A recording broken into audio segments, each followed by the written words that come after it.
Eu insisto absolutamente em proteger a propriedade privada. Precisamos encorajar a iniciativa privada.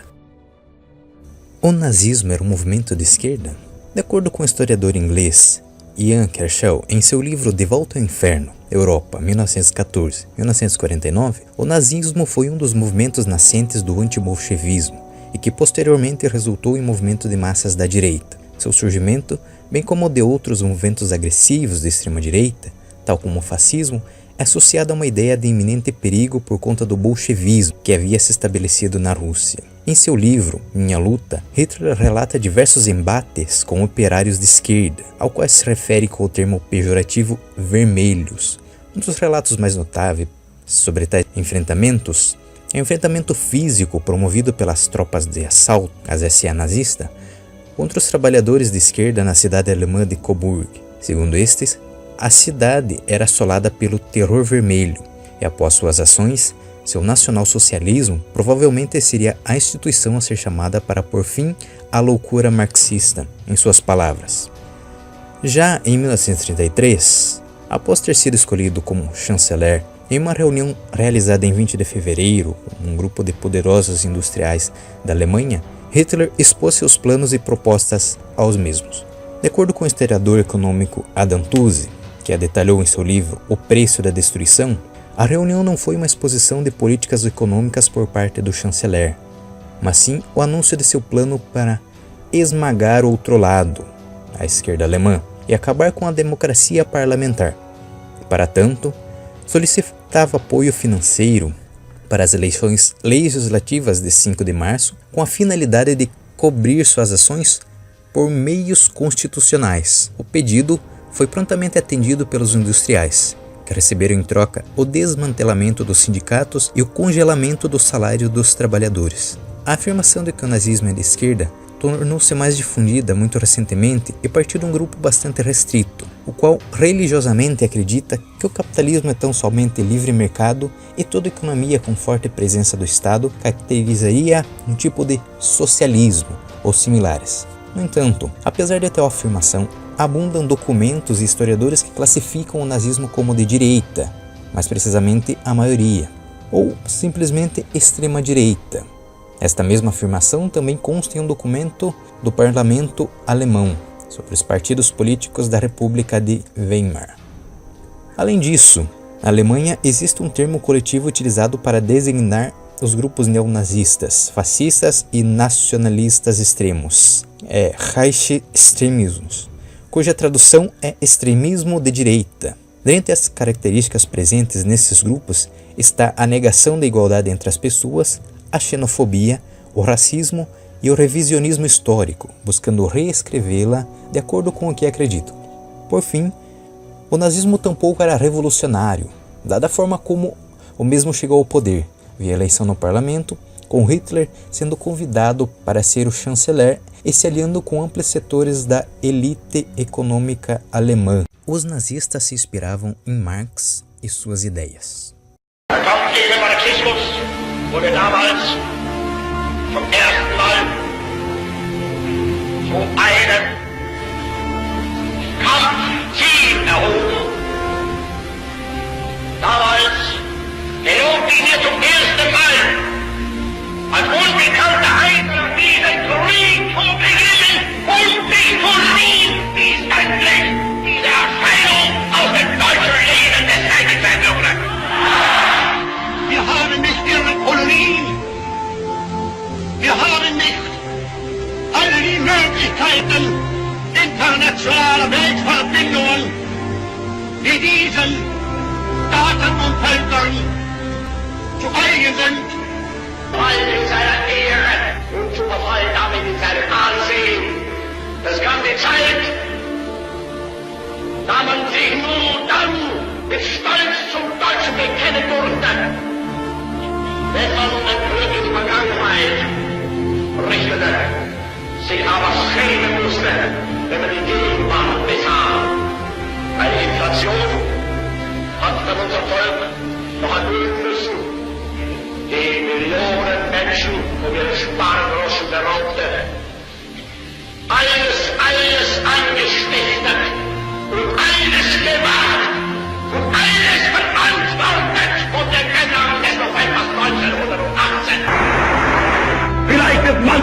Einzelne sein, der es mir nicht verzeihen kann, dass ich die marxistischen Parteien vernichtete.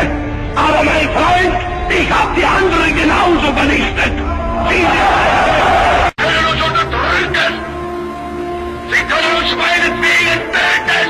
Kapitulieren werden wir nicht. Karl Marx era filho de uma família de origem judaica, sendo que a errônea e absurda afirmação de que Hitler seria seguidor do marxismo, muitas vezes propagada na internet, carece de qualquer base factual.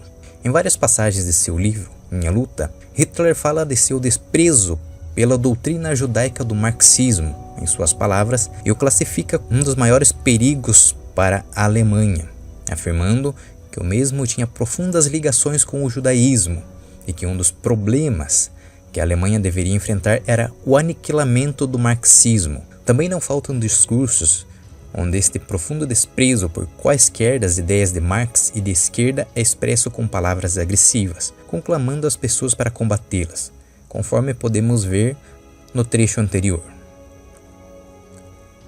O nazismo era um movimento igualitarista?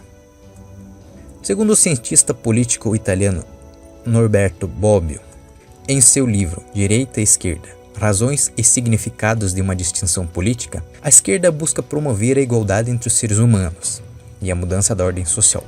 Por outro lado, a direita prega que a desigualdade seria algo intrínseco aos seres humanos, natural, e dá ao apego às tradições uma valoração positiva.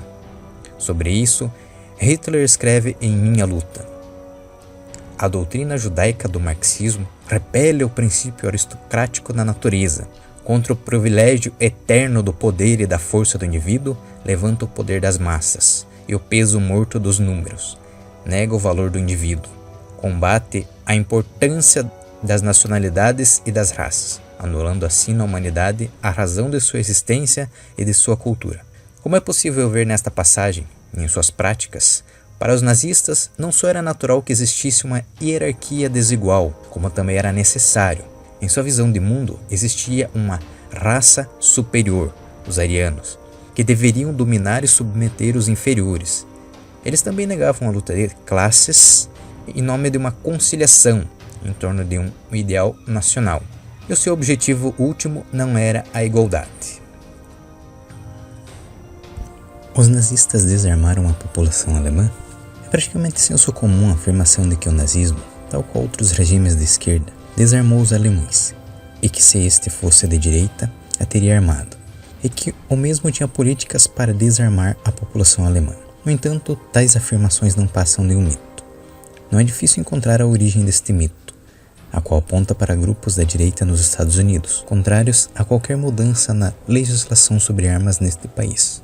E se considerarmos que o controle de armas ou sua liberação podem ser usados para classificar um regime, o nazismo poderia ser tranquilamente classificado como um regime de direita, pois este incentivou largamente o armamento de sua população. A legislação sobre porte de armas da Alemanha nazista. A República de Weimar possuía desde 1919 leis bastante restritivas para o porte de armas por imposição dos vencedores da Primeira Guerra Mundial, que impuseram severas restrições através do Tratado de Versalhes. O tratado limitava o número de armas que estaria de posse dos alemães, bem como proibia que a população civil fosse treinada para o uso das mesmas.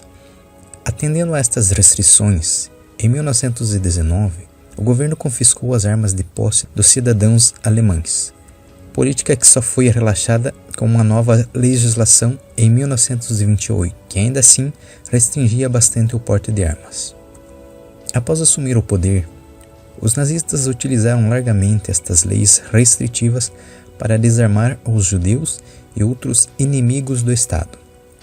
No entanto, em 1938, estes emitiram uma nova legislação de armas para o país. Ao mesmo tempo em que esta legislação proibia completamente o porte de armas para grupos como judeus, ciganos e homossexuais, ela servia para rearmar a população alemã ariana. Dentre as mudanças implementadas estava a autorização para a livre posse de armas de cano longo, como rifles e espingardas, e munições, a diminuição da idade legal para a posse de armas de 20 para 18 anos, a validade das licenças aplicáveis a armas de cano curto, que foi estendida de 1 para 3 anos, e a exclusão de mais pessoas da necessidade de possuir licenças. Membros do partido, superiores da juventude hitlerista, proprietários de autorização de caça, membros das SS e funcionários do governo estavam livres de restrições para a posse de armas. Pela legislação anterior, apenas funcionários do Estado estavam isentos. Portanto, os nazistas não desarmaram a população alemã. Deste modo, percebe-se que o argumento de que o regime de Hitler desarmou os alemães não possui qualquer validade. Os nazistas não desarmaram a população alemã, mas a rearmaram, tanto através do relaxamento das leis para o porte de armas para civis, os civis arianos, quanto através da reconstrução de sua indústria armamentista. Hitler disse: "Nós somos socialistas, nós somos inimigos do atual sistema econômico capitalista para a exploração dos economicamente fracos com seus salários injustos, com sua indecorosa avaliação do ser humano de acordo com a riqueza e a propriedade em vez de sua responsabilidade e desempenho. E nós estamos todos determinados a destruir esse sistema sob todas as condições." Esta frase, erroneamente atribuída a Hitler, foi dita por Gregor Strasser em 15 de junho de 1926. Strasser posteriormente foi assassinado ao mando de Hitler em 1934, na Noite das Facas Longas. O nome, Partido Nacional Socialista dos Trabalhadores Alemães, prova que o mesmo era de esquerda.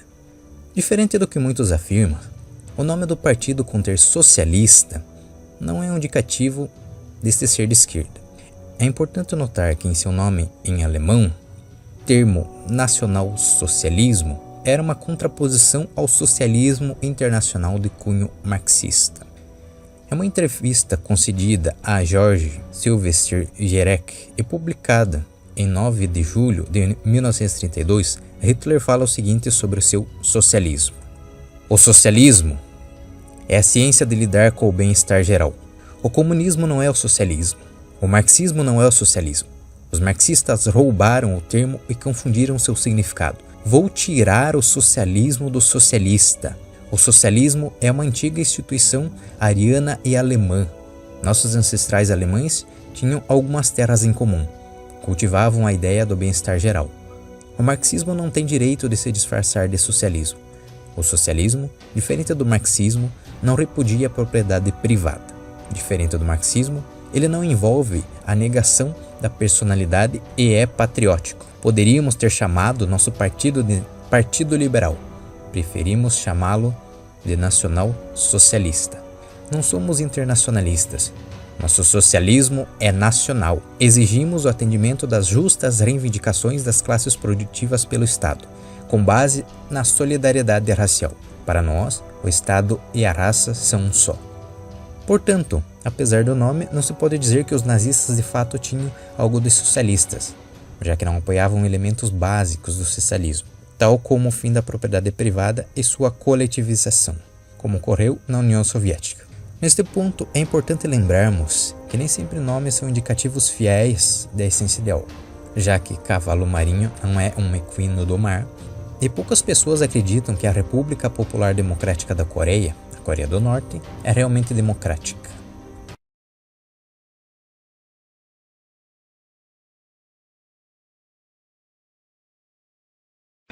Da am 27. April dieses Jahres eine internationale Konferenz in Berlin stattfindet, an der die Vertreter der Gläubiger Deutschlands und Vertreter der Reichsbank teilnehmen, bin ich gebeten worden, das zur Erörterung stehende Problem noch einmal kurz zu präzisieren.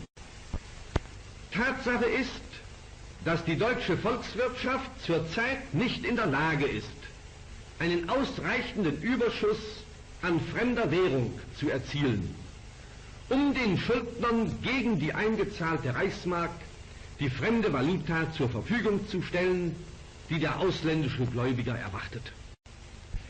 Tatsache ist ferner, dass der Welthandel, aus dem allein Deutschland seine fremden Valuten verdienen kann, auf 1/3 seines vorigen Standes zurückgegangen ist.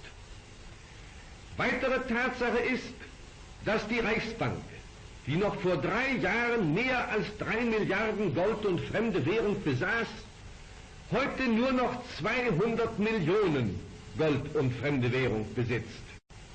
Die Folge aller dieser Dinge ist die derzeitige Unmöglichkeit, den Transfer der deutschen Schulden in fremde Valuta zu bewerkstelligen.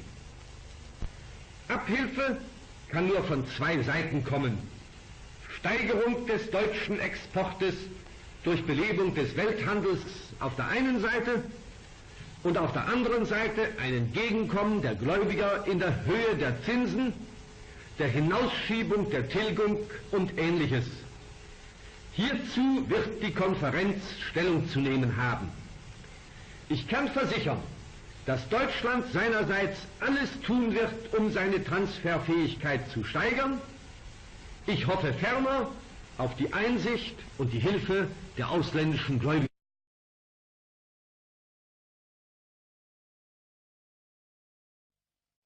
Meine verehrten Hörer und Hörerinnen, obwohl der Glaube an den Erfolg internationaler Konferenzen in den letzten Jahren eine starke Erschütterung erfahren hat, erwartet die Welt von der morgen zusammentretenden Transferkonferenz mehr als von den seitherigen Diskussionen über die Frage der langfristigen deutschen Schulden. Esses discursos foram feitos em 1934 pelo economista alemão Hjalmar Schacht, então presidente do Reichsbank e ministro das Finanças do Reich, sobre as dificuldades que a Alemanha enfrentava para obter divisas externas, destinadas a pagar as compensações de guerras exigidas pelos vencedores da Primeira Guerra Mundial e os empréstimos que haviam contraído no exterior. Tal ponto é importante porque explica parcialmente o controle implementado pelo Reichsbank sobre a posse de moeda estrangeira e o controle do comércio exterior pelo Estado. Conforme explica o historiador econômico Adam Tooze em seu livro O Preço da Destruição, que faz uma análise detalhada da economia da Alemanha nazista, os controles implementados pelo Estado tinham finalidades bastante definidas, tal como no caso do controle da posse de moedas estrangeiras. No entanto, nenhum destes controles transformaram a Alemanha nazista em uma economia soviética. Diferente do que acontecia na União Soviética, onde a propriedade das fábricas era coletiva, ou do Estado, se você preferir, no regime nazista ainda existia a propriedade privada. As expropriações eram pontuais, atingindo principalmente propriedades de judeus que eram posteriormente repassadas a proprietários arianos. Empresas como a IG Farben, a Kruppen e a Thyssen, que colaboraram ativamente com o regime, não eram estatais, embora fizessem muitas parcerias com o Estado. A intervenção do Estado alemão na economia, durante o regime nazista, pode ser melhor explicada pela fragilidade da mesma no momento específico e pelos objetivos do regime, gerar empregos e posteriormente uma guerra. Logo após assumir o poder em 1933, Hitler pediu a Hjalmar Schacht que criasse um plano para financiar o rearmamento de forma oculta, o que este executou com maestria, embora tenha deixado o cargo de ministro das Finanças do Reich em 1937. Por fim, o de presidente do Reichsbank em 1939 por discordar especialmente da magnitude que os gastos militares estavam assumindo.